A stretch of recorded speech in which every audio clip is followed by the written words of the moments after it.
What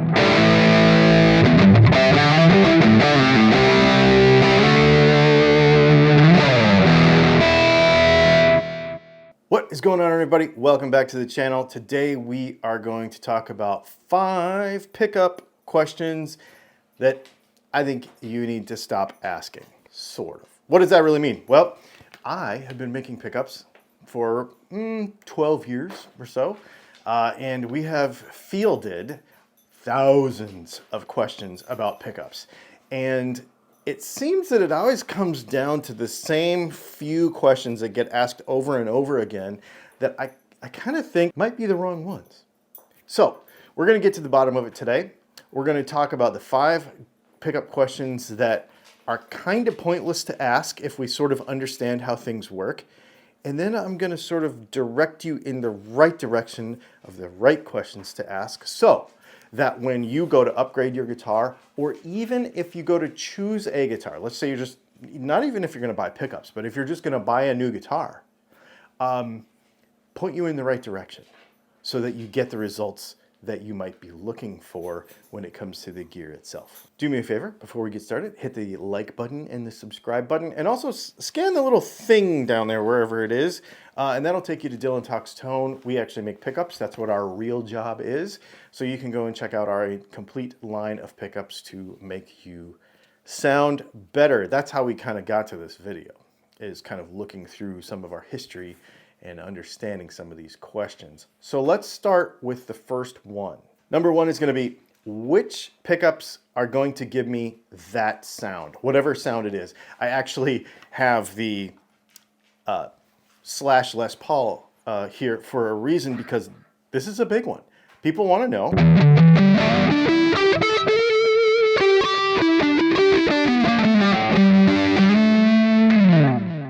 how they can sound like their hero, right? Whether it's Slash or John Mayer or Stevie Ray or Jimi Hendrix or anybody. The problem with that question is that it doesn't actually define the sound we're looking for, right? So we could say, I want to sound like Slash. I want to sound like John Mayer. I want to sound like Stevie Ray. I want to sound like whoever. But that's very, very broad, and that takes in a whole host of different factors. Not just playing style, obviously, because I know that there's going to be you jumping in the comments saying, well, you'll never sound like him because you don't have his hands, whatever. Okay, yes, but how do we get what we're looking for because we don't have his hands? The right question is, what part of that sound am I chasing? Each artist, each sound, each song, each record that we're trying to reference has various little specific things that I'm sure that we love. We need to zone in on those because those are just pieces of the whole, but we'll get there. So, do we like the real warm kind of woman neck pickup tone of Sweet Child of Mine from Slash, or do we like the extra bite when he's on the bridge pickup? Do we want to use a clean amp? Do we want to use a dirty amp? Do we like, what's the bigger picture, and what are we looking for specifically? Because we can use pickups to kind of zone in on that. We can usually, depending on how hot the pickup is, like how it's wound, the various magnet types, that kind of thing, you can make pretty big swings at that sort of stuff. Now, does that mean you're going to sound like Slash, John Mayer, Stevie Ray, Jimi Hendrix? No, but it's going to get that tone that's in your head, those little things that you're trying to reach for, the little highs, maybe the little harmonics, the little pinch harmonics you're trying to do, those various things can be gotten to with the right pickup. But you have to ask the right question. You don't necessarily need to sound like an artist or a record or a song. You want to reach for those little specific things that you're looking for. So be specific about those questions when you're asking about it. Not just to me if you're ordering pickups from me, but if you're looking on Sweetwater and you're trying to order some, larger brand pickups, or even choosing a guitar. Depending on the guitar that you're buying, does that guitar, that vibe that guitar is built for, get you in that direction?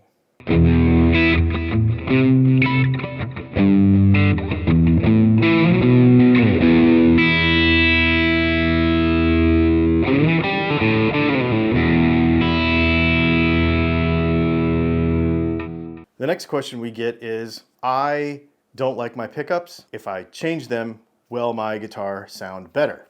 That depends. This goes back again to sort of what are you looking for? But this is a little different angle on it, because maybe we're not trying to sound like someone or some record, but we are trying to solve a problem. For example, do we have a situation where when we're playing a high gain song, like with a lot of gain on it, that our notes are too muddy, that when we slam an E chord, that we don't hear all the notes, like they all just kind of mush together. Maybe there's not enough clarity on our high note.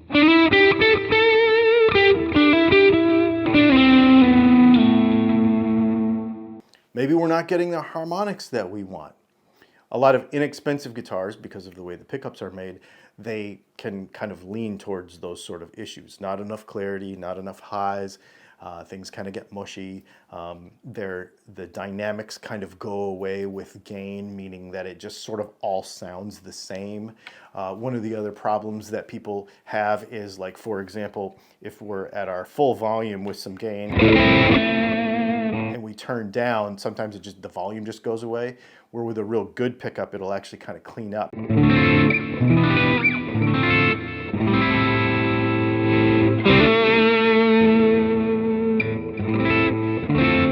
And be very touch sensitive, right?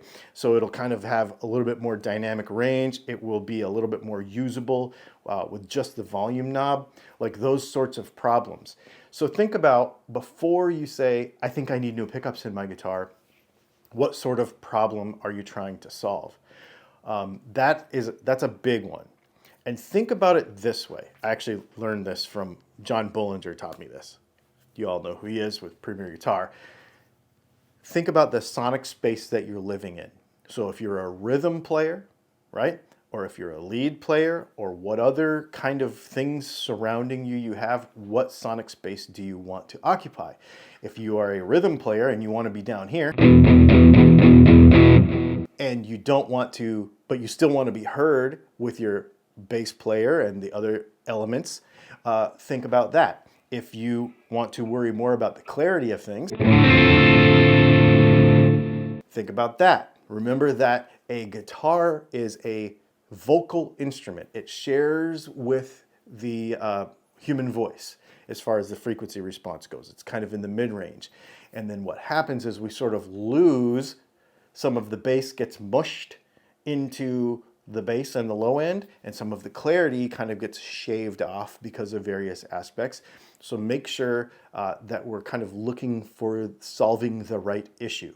Okay, so not every pickup swap will fix every problem. So again, be specific about what you're trying to fix. Number 3 is going to be, hotter pickups are better. Now that sounds dumb, and it sounds like, well, that's not a question. Let's frame it in something that I hear oftentimes in the chat on the website or in comments. I need a hotter pickup because I want to be heard in a mix. I'm looking for do you make a hotter pickup? Do you have a hotter version of X or Y? An excellent example is this pickup in this guitar right here, or RP90s. This is a very low wind pickup, but it's pretty high output still, as you just heard. So, does a hotter pickup fix everything? No, not actually. It does not. The more winds you put on a pickup, oftentimes, and especially if it's a higher K, for example, like so if it's 14K, 10K, 11K, 12K, kind of a hot pickup like that, a lot of times you'll create more problems. You'll move, remember we talked about that frequency response, you'll move that to the lower side. You'll lose clarity, and you will get lost in a mix. A hotter pickup doesn't always fix everything. So what we're looking for is where we are in that frequency range, right?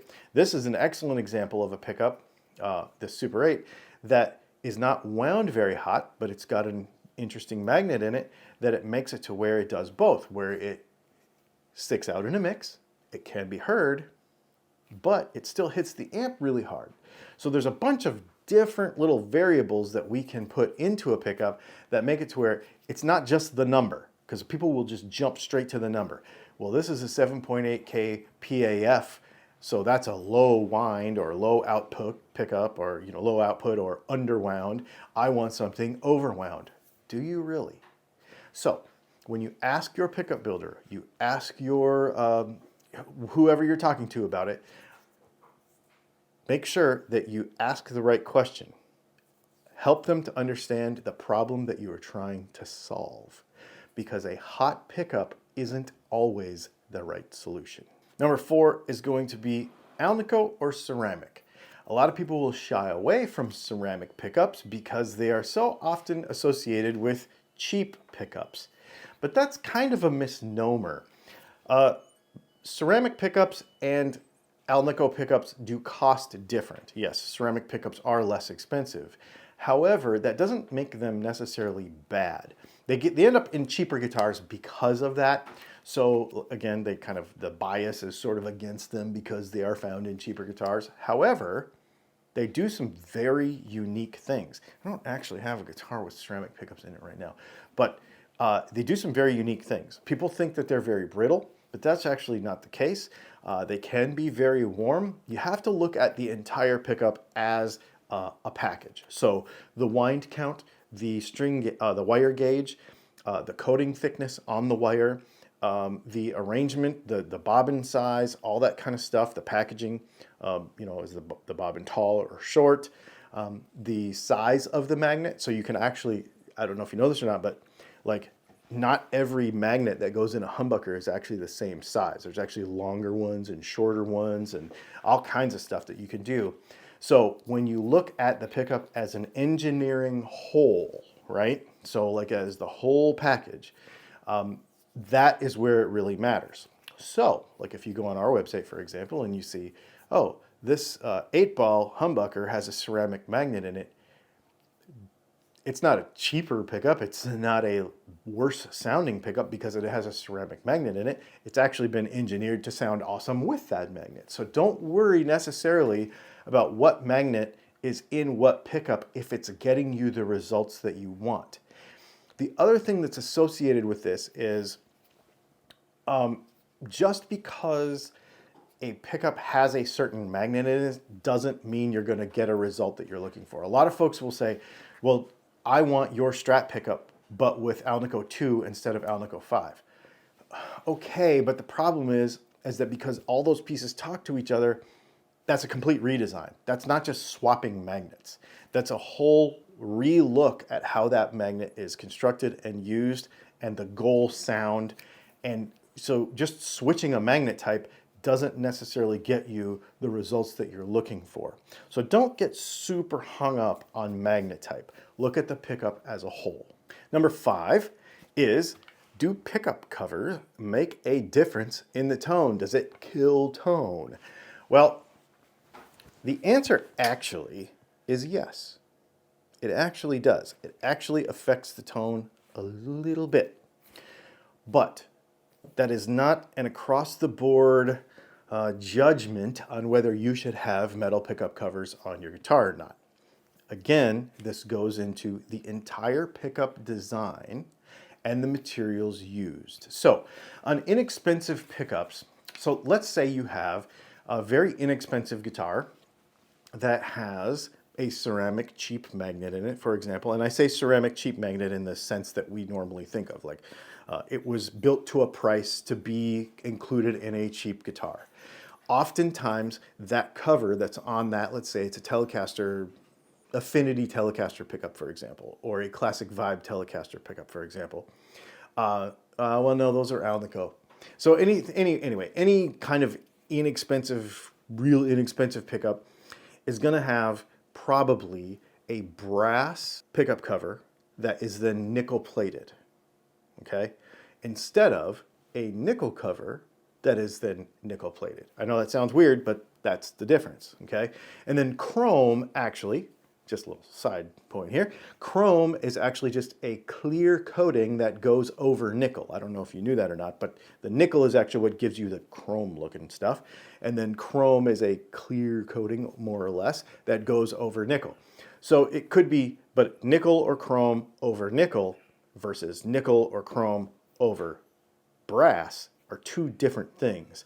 And brass, because of eddy currents and a bunch of science that we don't have time to get into, will actually affect the tone of a pickup. And if you take a cover off of a cheap pickup, you can definitely, a lot of times, if you have an ear for it, hear the difference.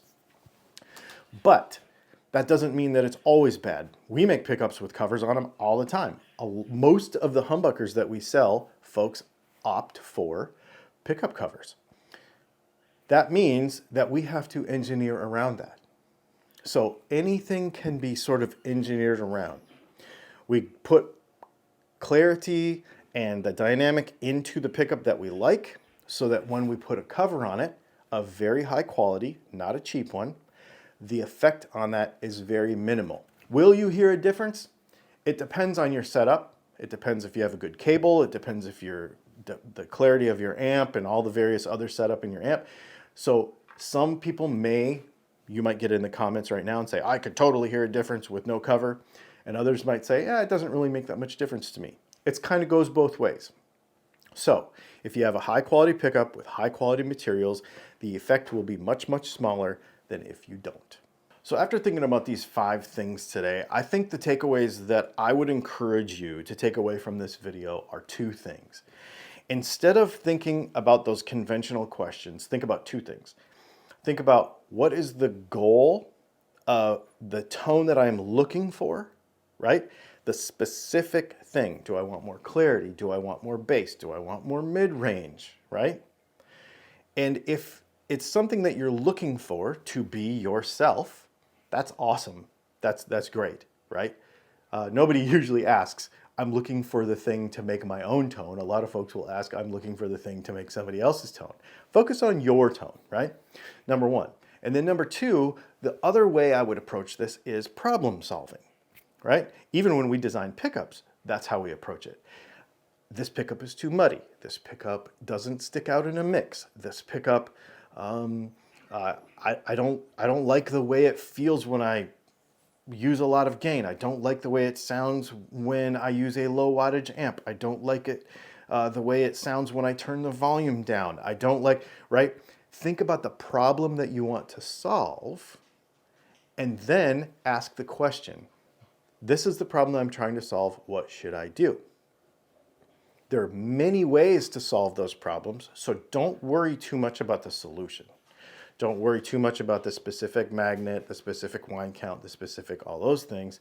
Worry about the problem, and then we can help you get to a solution. Anyway, that should help, I hope. If you have questions about this kind of stuff, get it in the comments, because we want to make more videos about this. I think it's important. I don't care if you can buy from somebody else, doesn't matter. That's not the point. The point is to make sure that if you're going to go upgrade your guitar, that you make the right choice. I want you to get good stuff. I want you to sound good, and I want you to get the goal that and enjoy playing guitar, right? This type of thing and this kind of philosophy of how to get to these decisions focuses less on nerding out about the little specifications of each thing and more the problem versus solution, so that you can just sound how you want to sound. Thanks for hanging out. Do me a favor, hit the subscribe button and the like button. Check out the links in the description, all that kind of stuff. Go to DylanTalksTone, buy pickups if you want. Thanks for hanging out. We'll see you in the next video.